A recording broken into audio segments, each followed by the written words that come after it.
အားလုံးပဲမင်္ဂလာပါဗျာတပည့်တော်ဒီ chapter 3ဒုတိယမြောက်သင်ခန်းစာကနေပြီးတော့ပြန်လည်ကြိုဆိုပါတယ်ဗျာအဲ့တော့တပည့်တော်တို့ပထမ lesson မှာတော့က peasant days အကြောင်းကိုဖတ်သွားတယ်ပြီးတဲ့အခါမှာတပည့်တော်တို့ဒီ peasant day ဖတ်ပြီးတဲ့အခါမှာအရှင်ဘုရားတို့ကိုဒီ peasant day နဲ့ပတ်သက်တဲ့လေ့ကျင့်ခန်းလေးတွေလုပ်ခိုင်းလိုက်တယ်ပေါ့နော်အဲ့ဒီလေ့ကျင့်ခန်းလေးတွေကိုဒီဗီဒီယိုရဲ့ဒီအောက်မှာ comment section ပါပါတယ်အဲ့ဒီ comment section မှာကိုယ့်ရဲ့အကြံဉာဏ်တွေကိုဝေမျှလို့ရပါတယ်ဗျာအဲ့တပည့်တော့ဒီသူငယ်ဒုတိယမြောက်သင်ခန်းစာအနေနဲ့ဘာအကြောင်းအရာကိုသွားမလဲဆိုရင်ဒီ peasant day နဲ့ပတ်သက်ပြီးတော့ conversations လေးကိုသွားမယ်ဗျာ conversation ဆိုတဲ့သဘောမျိုးကတယောက်နဲ့တယောက်အပြန်အလှန်စကားပြောတဲ့ဟာလေးတွေကို conversation လို့ခေါ်တာပါနော်တပည့်တို့ဒီစကားအပြောဆိုစွမ်းရည်ကိုတိုးတက်ဖို့ရအတွက်ဒီ conversation လေးတွေကိုလေ့ကျင့်ပေးဖို့လိုအပ်တယ်ပေါ့နော် okay အဲ့တော့တပည့်တော့ဒီ conversation လေးကိုဖတ်ပြမယ်ဒီမှာတော့ကြောကြောအောင် Alice ဆိုပြီးတော့3ယောက်ရှိတယ်ပေါ့ဗျာတပည့်တော်ကတော့ဒီမှာ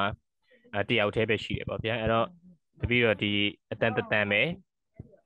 ဖြစ်မယ်ပေါ့နော်အဲ့တော့ဒီ conversation လေးကိုတပည့်တော်ဖတ်ပြမယ်တတိချက်လေးလိုက်နာထောင်မယ်ပြီးတဲ့အခါမှာကိုကဒီ conversation လေးတပည့်တော်ဖတ်ပြပြီးသွားပြီဆိုရင်ကိုကဘာလုပ်လို့ရလဲဆိုရင်ကိုရဲ့အနီးနားမှာကိုနဲ့အတန်းတူတဲ့အတန်းဖော်ရှိလားဒါမှမဟုတ်ရင်တခြားတရားရောက်နဲ့လည်း practice လုပ်လို့ရပါတယ်ဗျာအဲ့ကိုရဲ့အတန်းဖော်အတူမရှိဘူးဆိုရင်ကိုတယောက်တည်းလည်းလေ့ကျင့်လို့ရတယ်ပေါ့နော် okay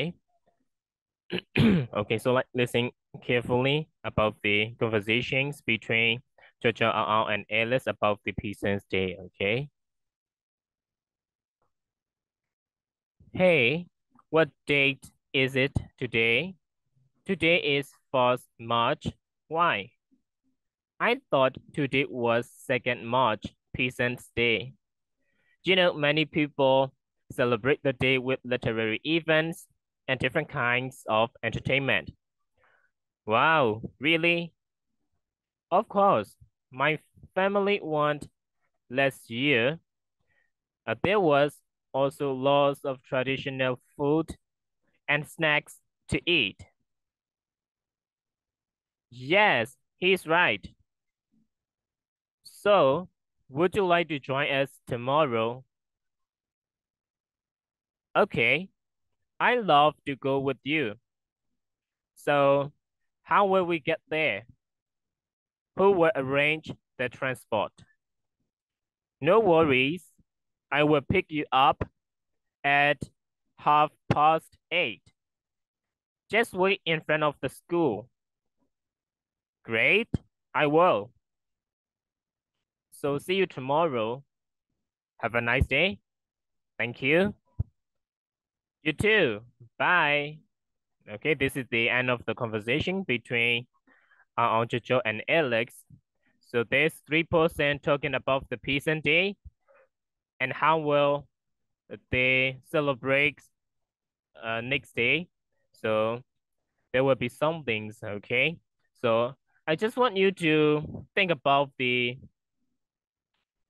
literary events and different kinds of entertainments, okay? So in Peasant Day, what kinds of events do usually people do? Maybe you can think out of the paragraph that we have already read in the first lessons. Out of those paragraphs, how many events and how many kinds of entertainment we see in that day, Peasant Day, okay? You can think of those literary events and entertainments. And if you have any ideas, you can comment in this and this video record, of course. Okay, so like after this conversation, I want you to do is like, I want you to find another 2 classmates from this grade 6 at GDA, and then I want you to practice this conversation, okay? One perform as a Jojo, one perform as and another one perform as Alex and have real conversations, okay? So for those who perform as Jojo, have to speak Jojo sentences. For those who perform as have to speak sentences. And then for Alex, have to talk like sorry, like Alex, okay, Alex sentences. အဲ့တော့တပည့်တော်အခုဘာလို့စေချင်လဲဆိုရင်ကိုနဲ့အတူပေါ့နော်နောက်ထပ်ဒီအတန်းပေါ်နှစ်ယောက်ကိုရှာပြီးတော့ဒီ conversation လေးကိုလေ့ကျင့်စေချင်တယ်ပေါ့နော်အဲ့တော့ကြော်နေရာမှာတယောက်ဒီကြော်ပြောတဲ့စာကြောင်းလေးတွေပြောရမယ်အောင်နေရာမှာတယောက်အောင်ပြောတဲ့စာကြောင်းလေးတွေကိုပြောရမယ် Alice နေရာမှာတယောက် Alice ပြောတဲ့စာကြောင်းလေးတွေကိုပြောရမယ်ပေါ့နော်ဒီဟာလေးကို practice လုပ်မယ်ပြီးတဲ့အခါမှာကိုနေရာတွေ change လို့ရတယ်ပေါ့နော်ဒီတစ်ခေါက်ကိုကကြော်လုပ်တယ်ဆိုရင်နောက်တစ်ခေါက်ကိုကအောင်လုပ်မယ်နောက်တစ်ခေါက်ကျရင်ကိုက Alice လုပ်မယ်ပေါ့နော်အဲ့လိုမျိုးအဲ့တော့ကိုကအနီးနားမှာအတန်းပေါ်တွေမရှိဘူးဆိုရင်လည်းကိုကကိုပဲတယောက်တည်းလေ့ကျင့်လို့ရပါတယ်ဗျာ okay so let's move to the exercise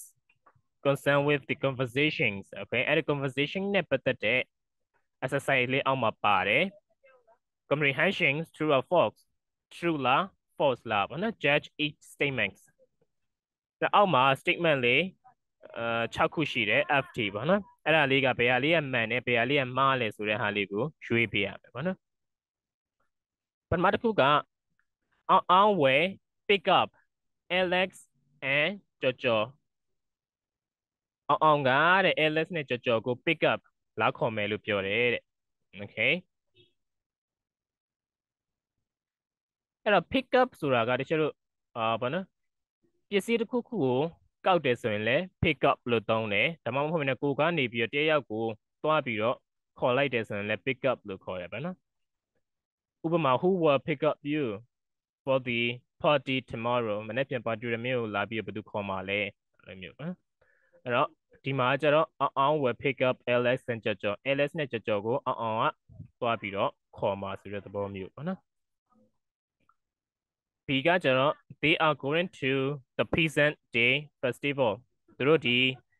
ဘာနော်တောင်သူလယ်သမားပွဲတော်ကိုသွားကြမလို့တဲ့ Jojo thinks today is March 1st Jojo ကဒီနေ့ကနော် March 1ရက်နေ့လို့ထင်တယ်တဲ့ Jojo and Alice explain about the festival to Jojo နဲ့ Alice ကအောင်ကိုတောင်သူလယ်သမားနေ့အကြောင်းကိုရှင်းပြနေတယ်ဗောနော် Alice will meet Jojo at 8:30 Alice က Jojo ကိုဒီ8နာရီခွဲမှာတွေ့မှာဗောနော်စုံမယ်လို့ပြောတယ်တဲ့အောင် will wait in front of the school အောင်ကကျောင်းရဲ့အရှိကနေစောင့်မယ်လို့ပြောတယ်တဲ့အဲ့တော့ best statement လေးကတော့မှန်တယ် best statement လေးကတော့မှားတယ်ဆိုတဲ့ဟာလေးတွေကိုဘာပေါ့နော်ရေးပြရမယ်ဗောနော်ဒီမှာနံပါတ် A ကမှားတယ်ထင်တယ်ဆိုရင် A false ပေါ့နော်အဲ့ဒါဆိုရင်ဒီ false လေးကိုအမှန်ချစ်ပေးလို့ရတယ်ဒါမှမဟုတ်ရင် true နေရာမှာဒီဟာကြီးကိုဖြတ်လိုက်လို့လည်းရတယ်ပေါ့နော်အဲ့ဒါဆိုရင်အဖြေမှန်က false အဲ့လိုမျိုးလေးလုပ်လို့ရတယ်အခုမှဒီအကြီးတန်းပေါ့နော် grade 6ပုံနှိပ်စာအုပ်ရှိတယ်ဆိုရင်လည်းစာအုပ်ထဲမှာလုပ်လို့ရတယ်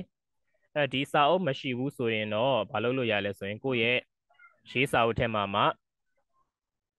ဒီစာကြောင်းလေးကိုရေးမယ်ဘေးကနေပြီးတော့ false ဆိုရင် false true ဆိုရင် true အဲ့လိုလေးရေးပြီးလို့ရပါတယ်ဗျာအဲ့တော့ဒါမှမဟုတ်ရင်အရှင်ပြတို့ဘာလုပ်လို့ရလဲဆိုရင်ဒီဗီဒီယိုရဲ့ comment section မှာ A